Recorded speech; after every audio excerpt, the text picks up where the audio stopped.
Water signs, tignan po natin kung ano ang mensahe para sa iyo ngayong araw. Keep in mind po na ito ay general reading lamang, so hindi po lahat ay makaka-relate, so be open-minded.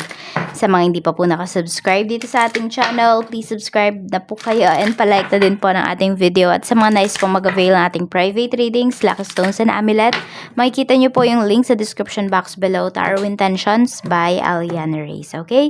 Tignan po natin ano yung mensahe para sa iyo ngayong araw. We have journey, may pag-travel yung iba sa inyo. Ayan, pwedeng...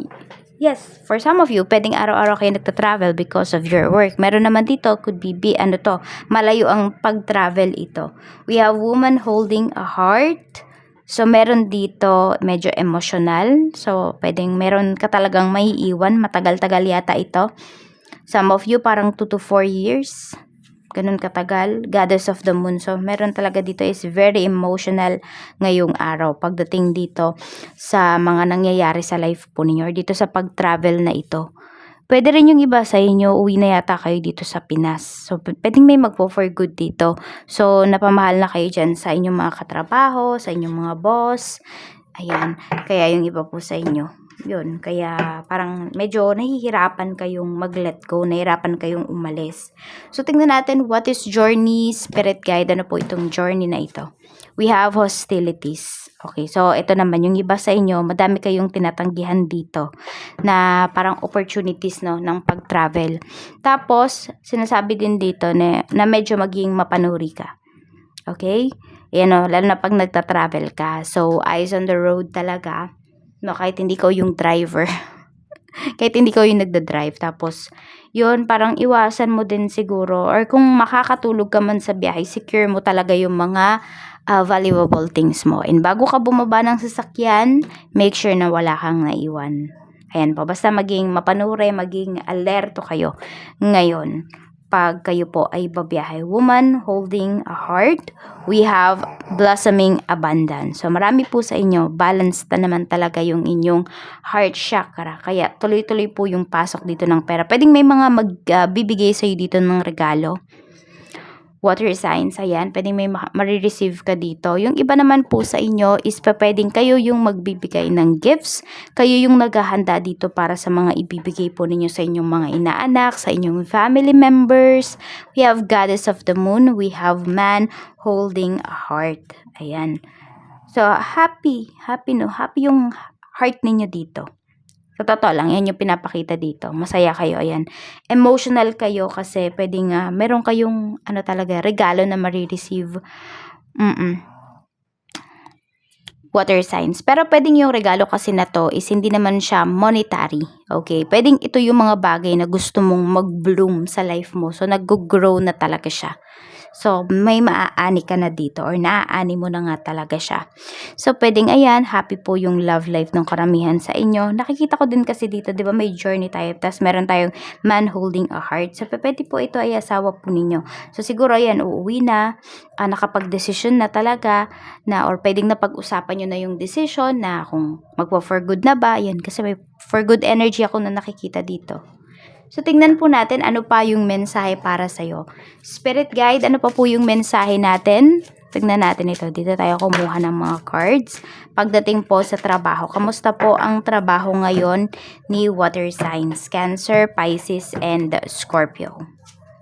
We have stress. Ayun. Kaya kailangan mong mag-ingat dito. Ayan.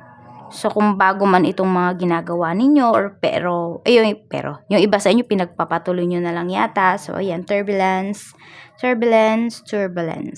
tension, argument. So, mag-ingat. Ayan po. Kasi, pwede nga na may makaaway ka ngayong araw. Ba't ganun yung, ngayon, yung energy? Even si fire signs, medyo mainit din yung mga ulo ng mga co-workers niya. Ayan. So, pwedeng meron kayong hinihintay na hindi pa rin dumarating hanggang ngayon. Tapos, sobrang tambak yung trabaho nyo. Tignan po natin pagdating naman sa kaperahan. Hindi ito kaperahan. Pagdating ito sa negosyo. Kamusta yung negosyo? We have ecstasy, chasing thrills, excitement, good time. Ayan. So, ito maganda naman po pagdating sa inyong negosyo. Pero itong chasing thrills na ito.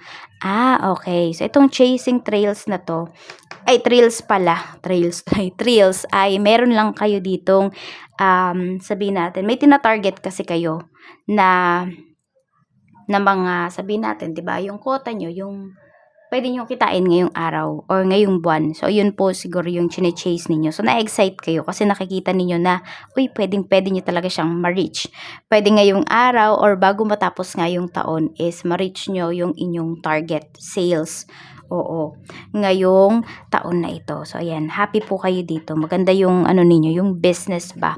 Pagdating naman po sa pera, ayan, usapang pera, we have rejection, abandon, dismiss, and irrational fear. So, meron naman dito natatakot. Ayan, nagiging emotional kasi yung iba sa inyo, water signs.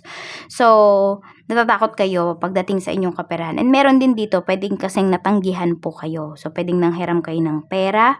Meron dito, nag-loan kayo pero hindi nyo siya na-receive, hindi kayo natanggap ba. Ayun, kaya medyo may takot yung iba sa inyo dito. Kasi pwedeng yung pera naman na hinihiram ninyo is alam nyo na mababayaran ninyo. Kasi parang medyo nagigipit lang kayo ngayon yung iba po sa inyo. Ayan, so pwedeng makatulong sa inyo dito is isang lalaki. Could be your friend. Ayan, 45 years old na siya. Between sa ganong ano. Or 4 to 5 years mo nang kakilala yung taong to. Isa yan sa mga makakatulong sa'yo. Tignan natin. Spirit guide. So, mukhang balbon yung tao na yan. Madaming, tingnan mo, puro buhok yung pinapakita dito. So, pwedeng long hair siya kung lalaki siya. Or, kung babae naman yan, pwede po na yung hair niya is curly or wavy, ganon. Yung parang hindi nagsusuklay. Or makapal yung buhok, ganon po. Tignan natin, ano pa yung mensahe natin, spirit guide. Pagdating sa money, we have pain. Okay, apprehensive, afraid, cautious. So, hindi nyo mag-ingat na pagdating sa pera, pagdating sa paggasto. Siguro yun nga, natatakot kayo dito na, meron dito na nakakaramdam kayo na, paano pag paano pag naubos yung pera? Ayan. So, yun yung iniisip po ninyo. Binibigyan nyo ng fear yung sarili ninyo pag ganyan yung iniisip ninyo. Kasi yung pera naman talaga nauubos, diba? Totoo talaga yun.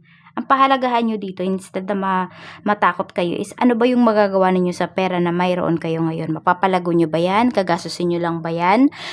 Ibibigay nyo ba yan sa parents nyo? Bibigyan nyo ba yung mga anak ninyo? Sa sarili ninyo, 'di ba?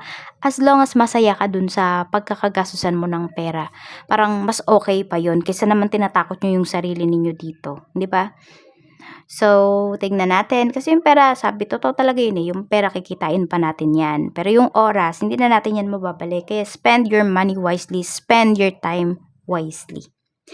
And your energy too. Tingnan natin ano pa ang mensahe para sa'yo. Pagdating sa mga single, we have return. May magbabalik. Alam mo, Mercury retrograde ngayon. Kaya hanggang January 1 po yan. Tapos may post shadow pa siya. So, second chance, opportunity, making amends. Baka may makikipag-ayos sa'yo dito. Ayan. Kaya lang kasi iba sa inyo, kung gusto niyo pang bumalik yung taong to, pwede. Pwedeng inaano nyo din ba, minamanifest nyo din na may bumalik dito sa inyo, ayan. Or kung hindi naging kayo ng isang tao na yun, water signs, pwede na ngayon yung perfect time para, could be, mag-confess ka or mag-confess yung tao na yun sa'yo. Possibilities, pagdating naman po sa mga magkarelasyon, we have free-spirited, adventure, and risk. So, pwedeng kayo yung may pag-travel dito. So, pwedeng may mga itatry kayo na, yung iba sa inyo, hindi kayo adventurer naman na yung, ayan, nagpa-paragliding, nag-zipline, mga ganun, hindi. Pwedeng yung iba po sa inyo, more on foods kayo ng person mo, ayan. So, pwedeng may mga itatry kayo dito na mga bagong bukas na mga restos, mga ganyan po. Basta kung ano yung hilig ninyo ng person mo, pwedeng itatry nyo yun together. So, tignan po natin pagdating naman sa mga married, we have mistakes. We have confusion. So, may naguguluhan dito. Ayan na sabi, misunderstood, victim, lost soul. Tapos, uncertain, unclear, unsure. So, hindi ko alam kung hiwalay na yung iba sa inyo dito. Ayan. Or pwedeng meron lang kayong decision dito na need gawin ng asawa mo pero naguguluhan kayo. Ano ba yung pipiliin ninyo? But there is clarity. Bago ko binunot yung card na to or pinul yung card na to, ang naisip ko is try to ask your children. Kasi pwedeng sila yung naapektuhan dito sa pagkakaroon ng confusion dito sa mistake na nangyayari. Minsan, you try to hear din talaga kung ano ba yung side nila. Depende na lang yan sa age nila kasi baka naman mamay di pa sila nakakaintindi. I mean, mga bata pa talaga, so innocent pa. So we have number 2, number 26, 44, 3, 52, and 42. Para kung nasa 10 to 15 na, you try to ask. Or it could be 8 to 10 yan. Kasi iba na din yung mga bata ngayon kaysa noon, di ba? Ngayon kasi mga na-expose na sa kung saan. Kaya ayan, try nyo din silang tanungin kasi baka sila yung naapektuhan dito sa mga nangyayari or sa mga gagawin talaga ninyong decisions na mag-asawa. So ayan lang po, maraming salamat po water signs. Mag-iingat kayo always and more blessings to come. Bye-bye!